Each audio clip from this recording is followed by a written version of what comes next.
A long time ago, my master in Manhattan had told me a story while drunk. A librarian by trade, he sought to bring books back to the ponies of today. It would have been idealistic if he had not been a raging paranoid alcoholic, sipping his liquor and flamboyantly stumbling around his collection of pre-war books.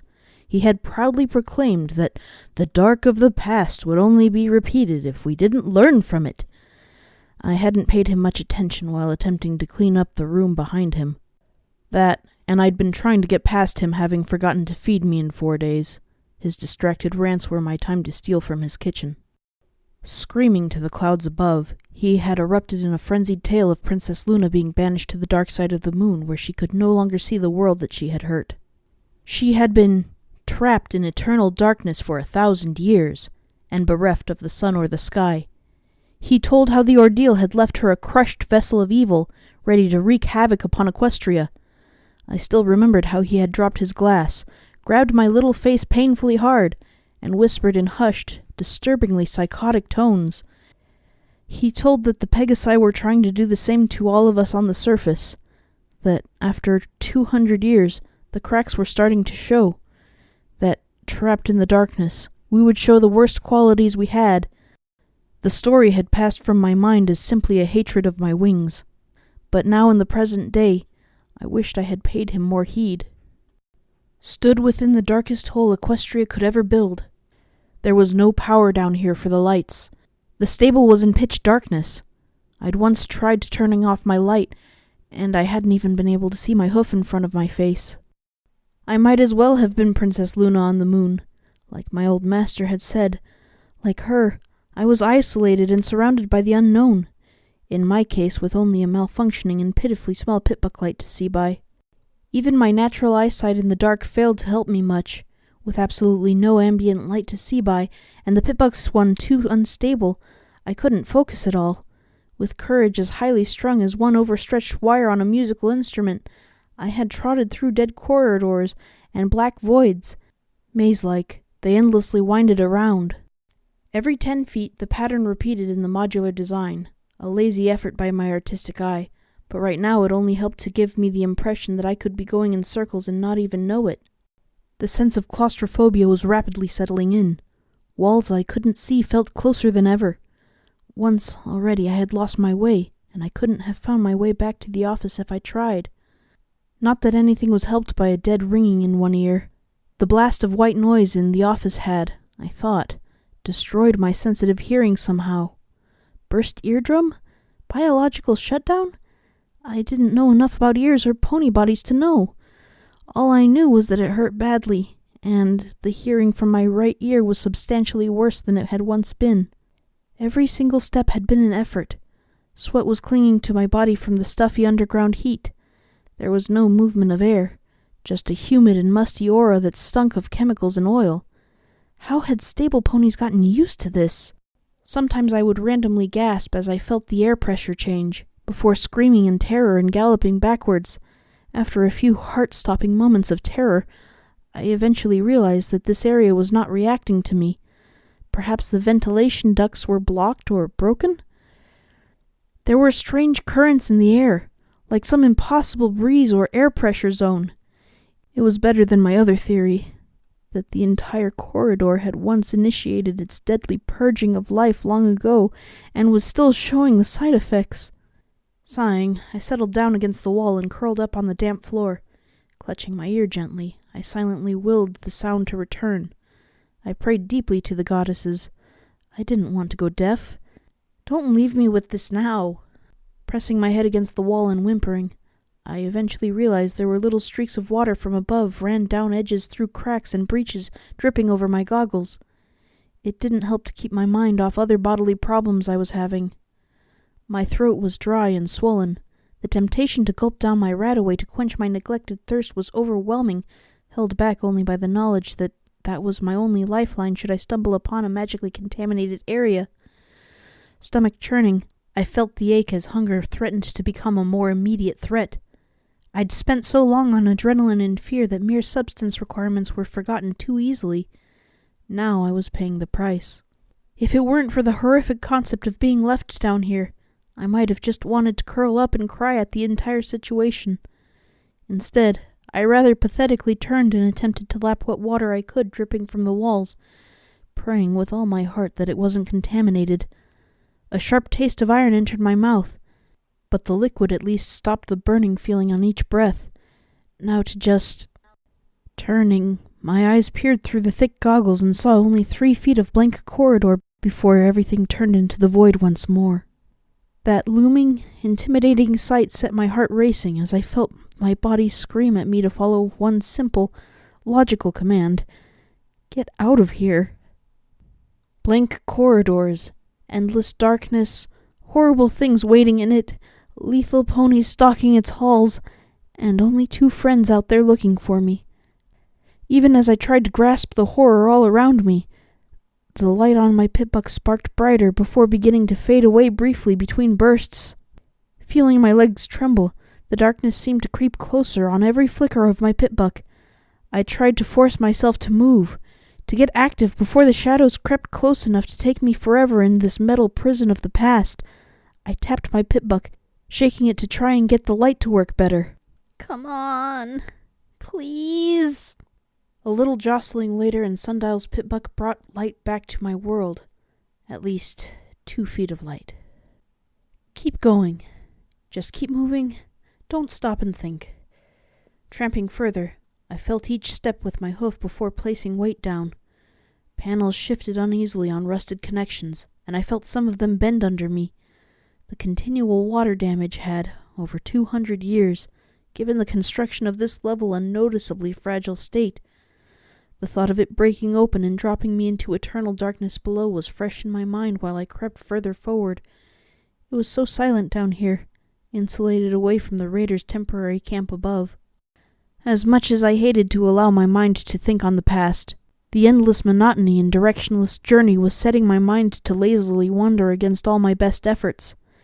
I tried to keep thinking about Glimmerlight.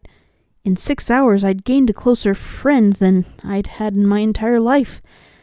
But something was still unnerving me about her, something I had noticed but not dwelt on.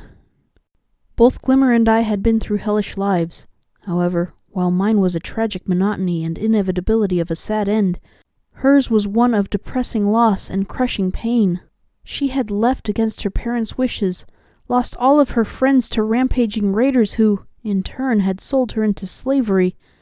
Having been on the receiving end of a few raiders for less than 5 minutes, the idea of being properly caught by them chilled me to the bone. That was the problem, however. Her attitude was too carefree for all of that.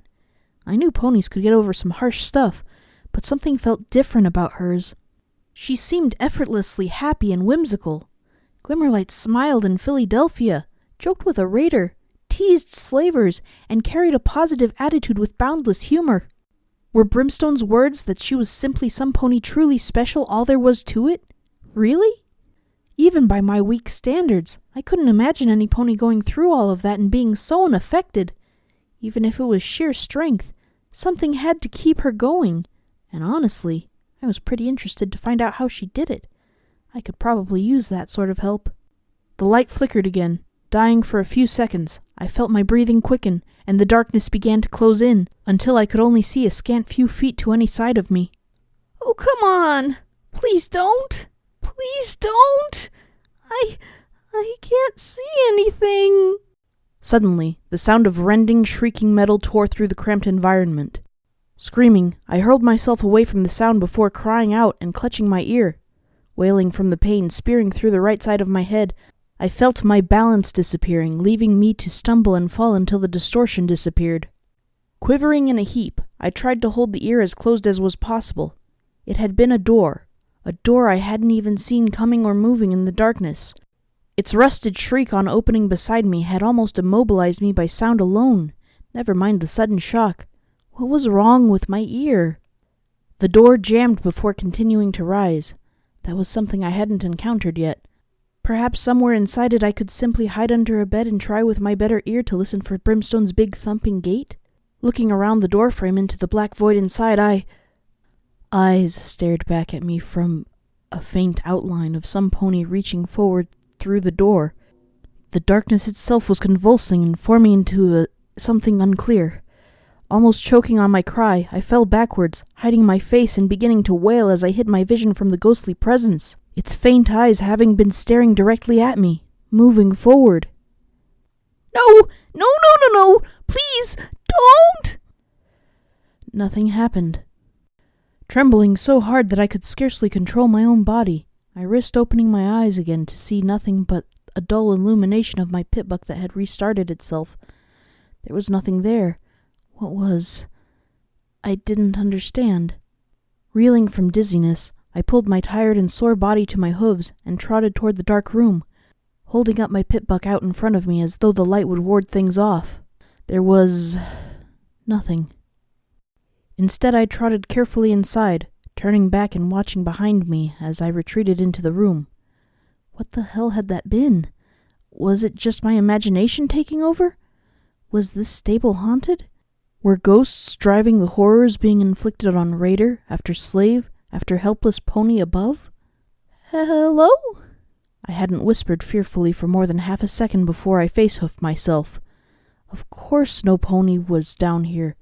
What was going to happen? Were the ghosts going to leap up and respond? All right, no more attempts at sarcasm, because they were clearly helping. I tried to shake myself out of it. I had to have courage. "Courage, Murky," I told myself. I had to think. It was just a odd reflection in my pitbuck's light on something in the room. No, the pitbuck hadn't been on. Maybe just thick smoke in the air? Was there still any? This was too dark. Where was I? The roof was the same, but the room opened up a lot. Almost squeaking in fear, I saw 3 other points of light until realizing it was the reflection of my pitbuck in 3 long, horizontal windows around each wall, looking out into the corridor I had just been in as it wound around the room instead. I had been inside a room looking out on the hallway I'd just exited, and I hadn't even noticed in the dark. Waving the pitbuck back and forth, it became more apparent this was some sort of kitchen. Or a canteen? Was that what they called it? A boxy metallic counter ran across 1/3 of the room, the rest being taken up with permanently positioned industrial tables and thickly padded seats in a dark red. Small scraps littered the floor. I saw magazines still open upon the tabletops with rotten food left from spilled plates. Everything was metal, from the cutlery and plates to even the glasses, and were those metal straws? I glanced behind me at the door again, just to be sure. I could only imagine myself seeing that figure again. Had it been a reflection? It couldn't have been. It had followed me out the door. Momentarily dragging my mind back from panic, I realized something. This was a canteen. Canteens had food, right? Could any have been preserved? Faster than I thought I could confidently move, I crawled onto a table to hop onto the kitchen counter. It had been too high to hop up from the floor for me. Seriously, height considerations, stable builders? Think of the little bucks and mares. How did Little Pip manage in her own stable? That counter would have given even a normal-sized stallion trouble. Trotting past perspex displays and more strewn plates, I hopped down to the far side of the kitchen surface and began shoving the storeroom door. With a painfully loud noise, it squeaked and squealed open on rusty hinges to release the most foul stench I had ever encountered. I had hidden in a pile of corpses, but it was nothing compared to the stale, rotten, contained reek of an entire stockpile of food rotting for 200 years in a sealed compartment. Whatever ponies back then had used to preserve food, it had only slowed the decomposition process to leave this mess behind it. Sickly and sweet, my stomach rebelled, making me retch and dry heave before I could hold my breath and force myself to go in. Shelf after shelf of mangy, often furry and melted-looking food that had broken through degraded packaging littered the room on all sides. My hooves squelched and squished as they trode on things I didn't even want to look down at. Cramped and disorganized, the food storage was nothing more than a dead zone.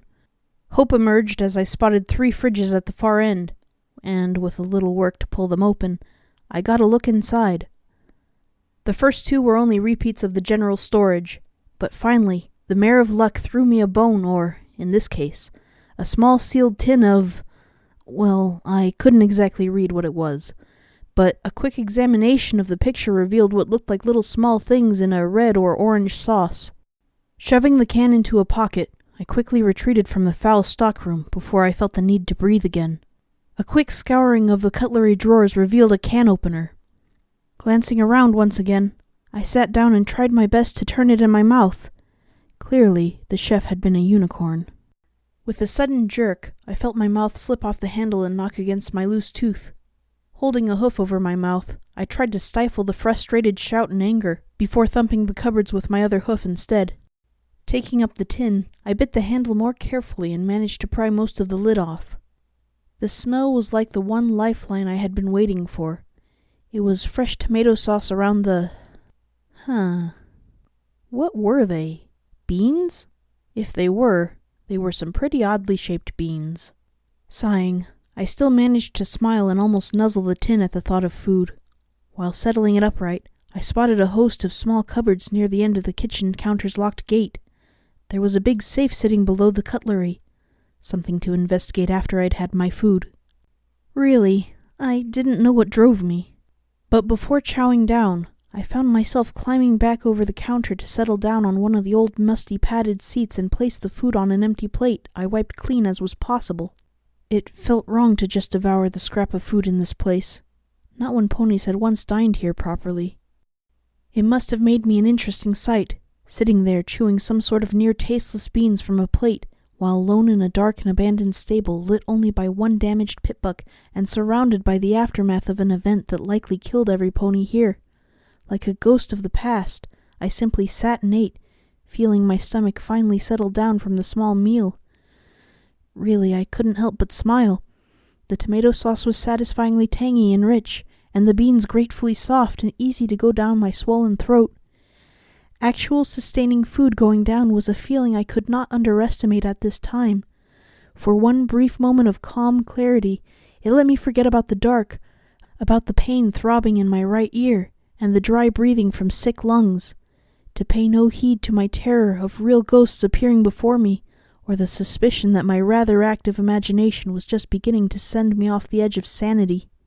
No, I just sat there and ate my beans like a good little stable dweller, waiting to go back to his place of work and continue the monotony of being enslaved to an underground world. Just for one moment, I wanted to pretend this was my home, that I didn't have to go back to Philadelphia, that I was simply having my daily meal before I went back to whatever I worked as. The place would need a clean, but those broken plates could be undented, right? That fork still embedded in its food and dropped hastily would just need a little clean. Those balloons with some numbers on them would just need to be inflated again. Around me lay the remains of this stable's past, a quiet and forgotten place where ponies had once laughed and eaten, drank and sung, wished well and partied. Feeling myself welling up, I put my head down on the table, my hooves crossed around it, and shook terribly, trying to forget that I'd ever thought about it.